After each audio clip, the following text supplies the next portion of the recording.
Hello everyone, a very most welcome on this SWAYAM platform, and here we are discussing the course Understanding Competition Law Theory and Practice. I am your instructor Dr. Mayank Pratap, Assistant Professor from Faculty of Law, Banaras Hindu University. Now we are dealing this course, and today we will take up the sixth week, that is the sixth module of this particular course. And in sixth module, today we'll start the first session of this module, and we'll discuss the determining factor of abuse of dominant position. What are the determining factor of abuse of dominant position? Basically, to establish the abuse, you must have list that there is a position of dominancy of an enterprises. Once the position of the dominancy has been established, you have to analyze the conduct of such dominant position where it falls under the category of abusive conduct or not. So with this perspective, we'll deal with the conduct, what conduct are fall into this category. But before going into discussion, just have a look on the previous session in which we have discussed the dominant position is not an important factor. Rather, the important factor is abuse of dominant position, because just dominancy of an enterprises is a one fact. The important thing is this dominancy must be established first in a relevant market, then the examination is important about the conduct of such agency or enterprises or the firm or association, whether it falls under the category of the abuse or not. Actually, there are two types of abuse what we have discussed in last session. It is exclusionary and exploitatory. That means both type of abuse is prohibited under this act. For example, if the input cost charged to a downstream affiliated is rupees 100, to the downstream rival it is 130. Thus, there is an inherent competitive disadvantage of rupees 30 to the rival firm. That means this is type of exclusionary, and if you see the exploitative abuse where the dominant player charges the excessive price from consumer or exploit its competitor or consumer due to its dominancy. That means any abuse of the type is specified in the act dominant from shall stand prohibited, and section 4 subclass 2 of the act specifies some particular practice of dominant enterprises, what we will discuss in today's session in detail. What is the procedure of determining the abuse of dominant position? The concept of abuse is an objective concept. A dominant enterprise or group would be held to abuse its dominant position if it imposes unfair or discriminatory conditions. According to section 4 subclass 2, there shall be an abuse of dominant position if an enterprise or group directly or indirectly impose unfair or discriminatory. There are two things: conditions in purchase of sale of goods or service, or price in purchase of sale, which includes the predatory prices of goods or services. And price in such purchase or sale, including predatory pricing, such an abusive must be by the dominant enterprise or group. However, if this discrimination is for the purpose of meeting competition, it is excused. So today we'll start with one by one the category which is under section 4 subclass 2 to determine as whether the particular conduct comes or falls within the category of abusive conduct or not. So start with the unfair and discriminatory conditions. Section 4.2a establishes that if the condition is unfair and discriminatory, and it is in two parts, the unfair and discriminatory conditions, or if it is about the price. So if a dominant enterprise by virtue of its position, of its strength, may impose an unfair and discriminatory condition of sale of goods or service, which is classified an abuse under this act. There are two things: unfair condition and discriminatory condition. Unfair or unfair conditions refer to exploitative terms that lack commercial justification and harm consumers or trading partner, such as one-side contract, excessive obligations or restrictive clauses which exclusive requirement. The discriminatory conditions involve treating similar situated parties unequally without objective reasons. For example, offering the favorable term to selected customer while imposing harsher condition on other. These practices are actionable only when imposed by the dominant entity and they leverage market power to distort competition or exploit stakeholder, leading to the appreciable adverse impact on market, on competition. The focus on the harm caused, higher cost, reduced choice or market foreclosure, rather than the mere existence of the differential treatment. For the sake of an classic example, if you see the Belair Owner Association versus DLF Limited case, which is the landmark case and example of the dispute between the group of home buyer and real estate developer in India. If you see this case, from the background or the fact was, in 2007, DLF Limited was the dominant real estate developer in India and they launched Belair project in Gurgaon, Haryana. The project considered of luxury apartment and many home buyer purchased unit in the project. However, dispute arose between the home buyer and the DLF Limited regarding various issues. The informant alleged that DLF abused its dominant position in the market of high-end residential property in Gurgaon by imposing fair and one-sided condition in the apartments. Buyer agreement was exploiting buyer lack of bargaining power. So, the key issues before the commission, whether DLF held a dominant position or not in relevant market, and second, where DLF imposes the unfair term or condition or discriminatory conditions, and the third one is whether these conditions constitute abuse of dominance or not, because if constitute abuse under the category fall within the meaning of the abuse what is described in this act, then only it attract the penalty under 27. So, in this case, the informant's argument were the dominance in the relevant market that was established, and the argument like DLF was the largest real estate developer in Gurgaon. It has significant market share which is esteemed like 50% in high-end residential properties. DLF extensive land bank, brand reputation and financial resource gave it unparalleled market power, allowing it to operate independently of competitor like Unit or Ansel. And buyer had limited alternatives due to DLF's control over prime locations and its ability to influence the market trend. The second argument from the informant side is there was unfair condition and discriminatory conditions. The argument was the buyer's agreement was one-sided and DLF reserved the right to unilaterally changed project, floor plan or super area without buyer consent. Buyer faced heavy penalty for payment delay, but DLF incurred no liability for project delay, is that Belair's delivery was delayed significantly.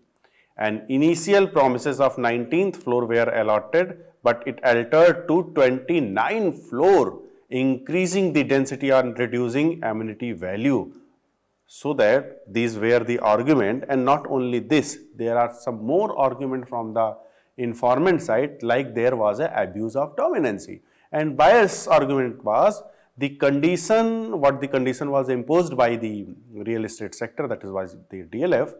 These conditions exploited buyers, leveraging DLF's dominance to impose terms no competitive market would tolerate. Harm to the consumer includes financial loss, high cost, delayed possession, and reduced quality. And the practices deterred a smaller developer from competing, as DLF's reputation and land control created entry barrier, harming market competition. And violation of section 42A1, which was the argument of the informant, that these conditions, what was the imposed by the real estate, were unfair under the provision of 421A, and they shifted all risks to buyer while protecting DLF, contrary to the principle of fairness and equity. The terms caused appreciable adverse impact by reinforcing DLF and dominance and discouraging new entrant. That means one argument about the entry barrier. The DLF argument on the other side, how DLF defend this case and opposite as a opposite party. The first argument were no dominance in the relevant market. Actually, DLF defended itself by proving that there were no dominancy of DLF as the dominant position. He have never dominant position in particular relevant market, which is the first step to assess the abuse.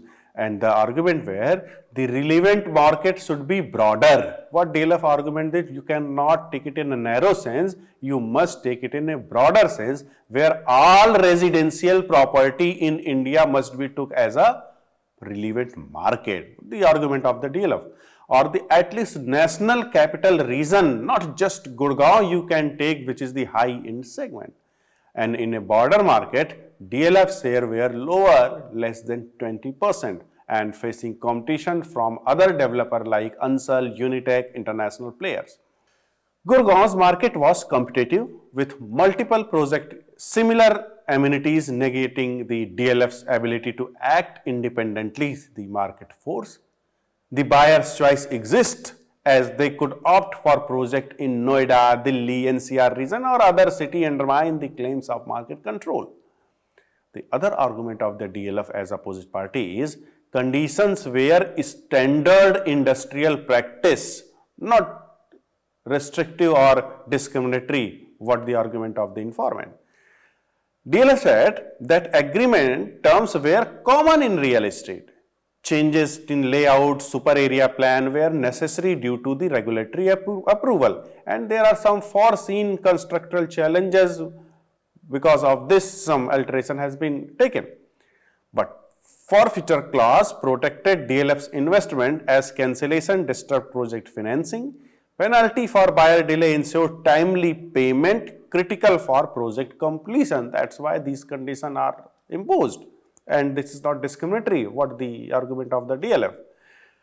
What CCI found after the analysis and examination of this particular case, the CCI took a case, as you can say, this is the example in the case of the particular real segment sector.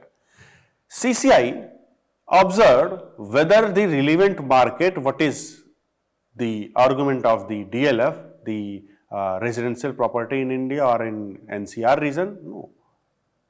CCI observed that the informant market definition high-end residential property in Gurgaon. And CCI came to this conclusion by relevant factor to adopt that relevant product market and relevant geographic market, what we have discussed in the previous classes. High-end property were distinct due to luxury amenity where pricing are more than 50 lakh and buyer demographic not substitutable and low-end house. And relevant geographic market in that perspective, Gurgaon was unique due to its corporate hub status, premium pricing and lack of demand substitutability with Delhi Noida under section 19(6), and analyze the fact that CCI rejected the DLF's broader market argument, noting that buyers seeking Gurgaon lifestyle wouldn't easily switch to other region, and this narrow definition amplified DLF's market share and power. Regarding the question of dominancy, CCI ruled that the dominance in relevant market is established because on such justification like market share, CCI analyzed and found that DLF had significant over 50% market share. The land bank, thousands of acre, financial strength and brand legacy, and entry barrier, of course, high quality and high capital requirement for DLF's land control deterred the new entrant. So, on these issues, when CCI established that the DLF is dominant and has position of dominant in the relevant market, then CCI analyzed what are the conditions that were imposed, were the fair or unfair, and CCI ruled that DLF arguments were unfair and exploitative. Because there are certain reasons by which CCI came to this conclusion, like altering floors from 19 to 29 and super area increased buyer cost and density even without consent. It reduced the promised value, that means it is a condition or which is unilateral change and unfair. Asymmetric penalties, buyer faced forfeiture and interest for delay, but DLF had no liability, shifting all risks to buyer. This is again unfair. Significant delay, if even in some cases, an arbitrary cost, high exploitative buyers lock-in post-booking. So, CCI finalized this case with the argument that CCI found these conditions wouldn't exist in a competitive market, as buyer would have to reject such term, and DLF's dominance enable it to enforce them, exploiting consumer dependency. And in case of abuse of dominance, CCI ruling that the condition constitute abuse under the section 42A1. And of course, there is a consumer harm and market impact. Buyer will suffer financial loss because of high payment, delay possession and reduced quality. And DLF practice, what is practice adopting in this particular scenario? It's by deterring a smaller developer who couldn't match its scale, absorb such risk. So, outcome of this order, which was decided on August 2011, DLF was found guilty of abusing its dominant position under section 42A1, and rupees 630 crore was imposed as penalty, that was 7% of DLF's average turnover, and the remedies like cease imposing unfair conditions and in agreement, modify agreement. There is one more important case in this regard to the unfair and condition which is discriminatory in nature, that is Pragati Maidan case, which is a very famous case and important case and a classic example of this abusive nature. In this case, the conditions imposed by the dominant player in relating to the Pragati Maidan Delhi, and this case was against the ITPO, Indian Trade Promotional Organization, for its abusing dominant position in the relevant market for provision of venue of organizing international and national exhibitions, trade fair in Delhi. And it was held that this case, that Pragati Maidan is the only established venue for holding international and national trade exhibitors in Delhi. ITPO as venue provide for holding event in Delhi has absolute control and dominance. It was further found that ITPO has abused its dominant position by imposing unfair and discriminatory condition on the third party event organizer. For example, the time gap restriction between two third party events was 15 days before and after the event, whereas in case of ITPO's own organized event exhibition, the time gap restriction was 90 days before and 45 after the event, and which was amended to 90 days before and after the event in 2011, and this was held to be unfair and discriminatory by CCI. A penalty of 2% of the average turnover of preceding 3 years was imposed at ITPO, which amounts to rupees 6.75 crore. What is unfair and discriminatory pricing?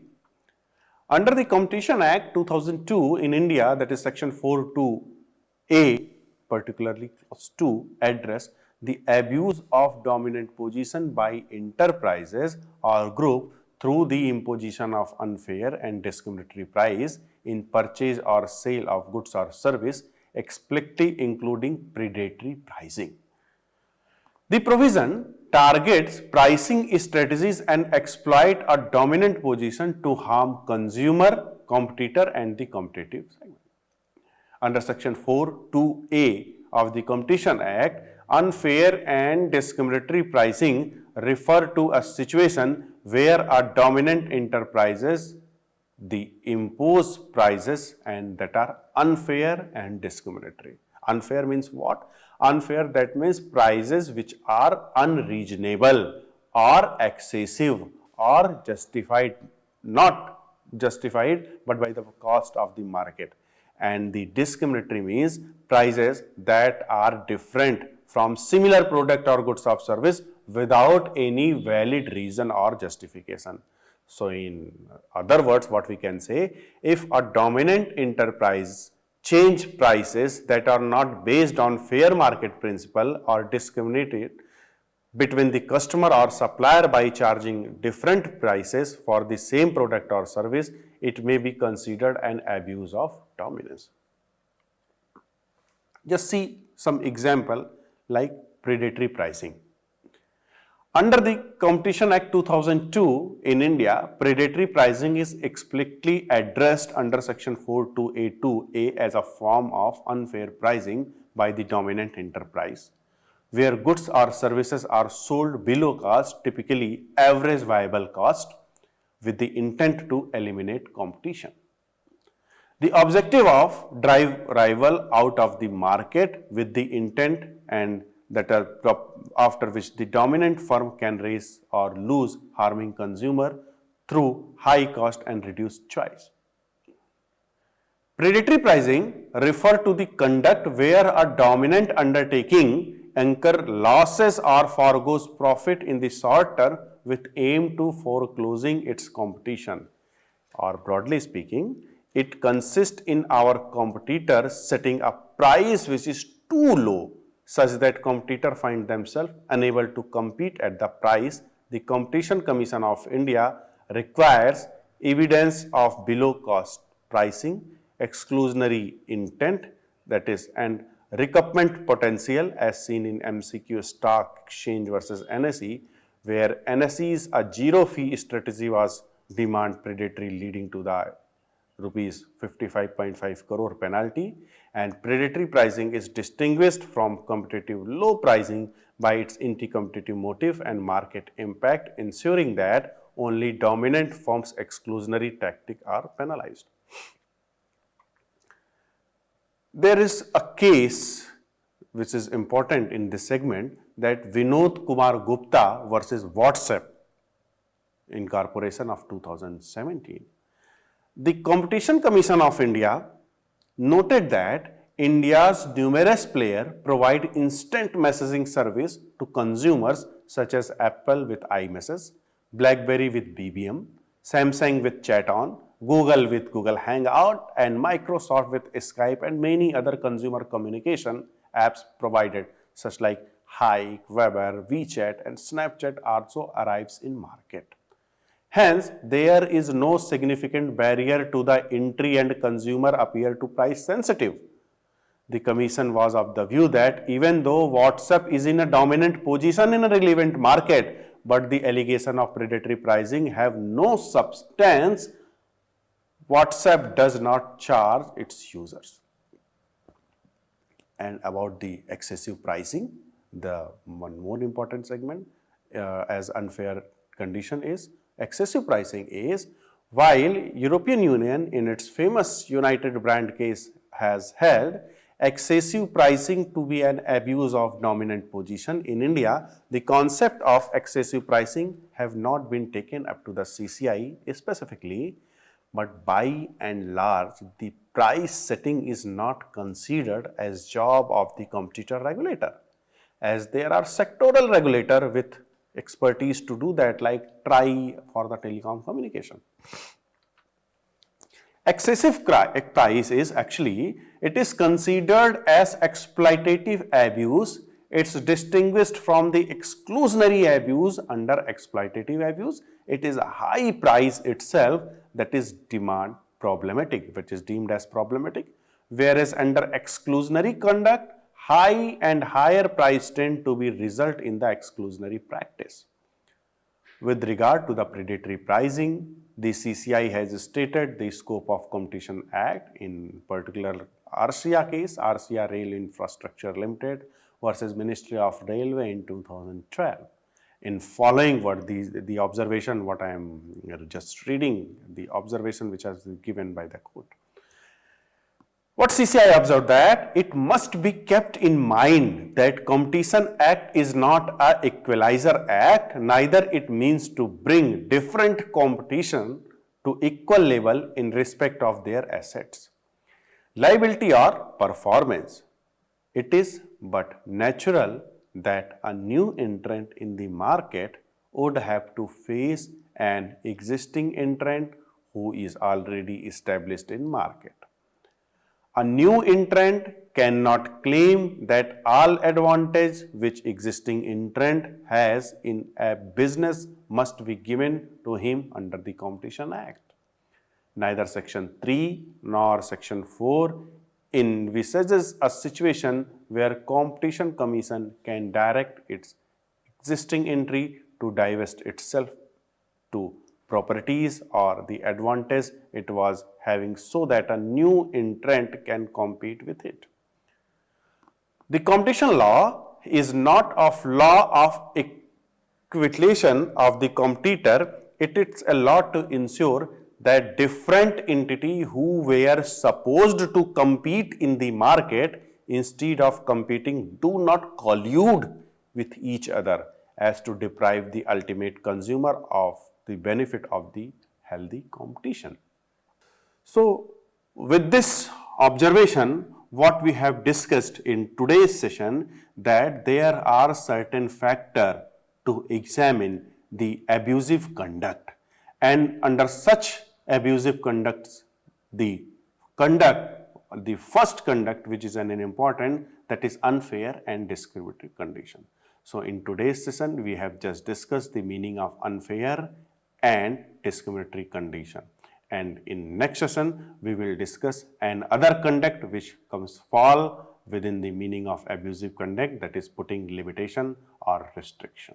So for today's session, thank you very much.